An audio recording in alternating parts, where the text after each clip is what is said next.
सांगली शहरामध्ये महापालिकेच्या वतीने सध्या अतिक्रमण हटाव मोहीम जोरात सुरू आहे। शहरातील मुख्य रस्ते, बाजारपेठा आणि सार्वजनिक जागांवरील अनधिकृत बांधकामं व फेरीवाले हटवण्याची कारवाई प्रशासनाकडून केली जाते। मात्र काही ठिकाणी संबंधित जागा महापालिकेच्या अखत्यारीत नसतानाही कारवाई केल्याचा आरोप नागरिकांकडून केला जातोय। संबंधित जागा खासगी मालकीची किंवा इतर शासकीय विभागाच्या ताब्यात असल्याचं सांगितलं जात असून तरीही तेथे अतिक्रमण हटाव मोहीम राबवण्यात आल्याने वाद निर्माण झाला। स्थानिक नागरिक व व्यावसायिकांनी याबाबत नाराजी व्यक्त केली असून कारवाईपूर्वी योग्य पडताळणी करावी अशी मागणी केली आहे। महापालिकेने आपल्या अधिकार क्षेत्राबाहेर जाऊन कारवाई करू नये, अन्यथा नागरिकांना आर्थिक व मानसिक त्रास सहन करावा लागतो, असं मत काही व्यावसायिकांनी व्यक्त केलं। दरम्यान महापालिकेच्या अधिकाऱ्यांनी सांगितलं की शहर सुशोभीकरण आणि वाहतूक कोंडी कमी करण्याच्या उद्देशाने ही मोहीम राबवण्यात येते आहे। ज्या ठिकाणी कारवाई झाली आहे तेथे आवश्यक कागदपत्रांची पडताळणी करूनच पुढील निर्णय घेतला जाईल, असंही प्रशासनाकडून स्पष्ट करण्यात आलं। या प्रकरणामुळे शहरात चर्चेला उधाण आलं असून संबंधित जागांबाबत स्पष्ट भूमिका जाहीर करण्याची मागणी नागरिकांकडून होत आहे। पत्रकार राजेंद्र शिंदे, झी न्यूज।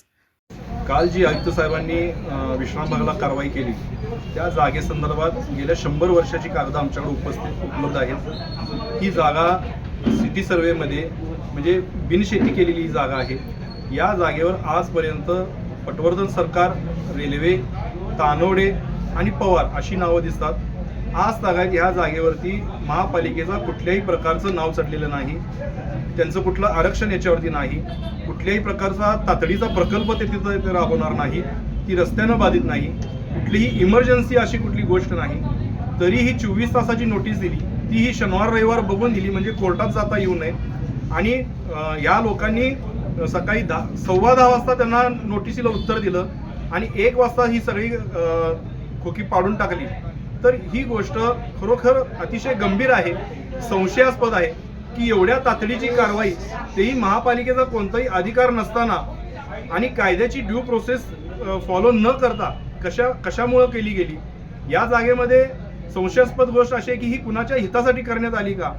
आणि आमची ह्यासाठीच मागणी अशी राहणार आहे की या संदर्भात 3 निकाल आहेत। एक माननीय कोर्टाचा निकाल खोकीधारकांच्या बाजूने आहे, 2 निकालामध्ये राज्य शासनाला आणि खुद्द महापालिका प्रशासनाला आणि जे काही मालक होते त्यांना इंजंक्शन आहे की तिथं तुम्ही कारवाई करू नये किंवा त्यांना हुसकावून लावू नये म्हणून।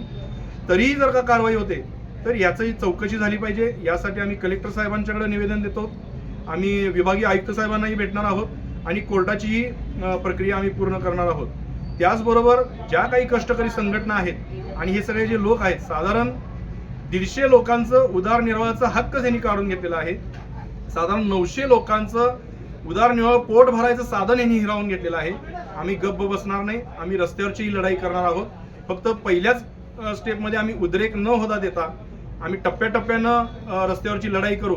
आज महापालिका क्षेत्रामध्ये इतर ठिकाणी अशी कारवाई चालू आहे, मग या कारवाईच्या बाबतीतही किती लिगॅलिटी आहे आणि किती नाही, या लोकांच्या उदरनिर्वाहाचा प्रश्न निर्माण झाल्यावर त्याची जबाबदारी महापालिका घेणार आहे का।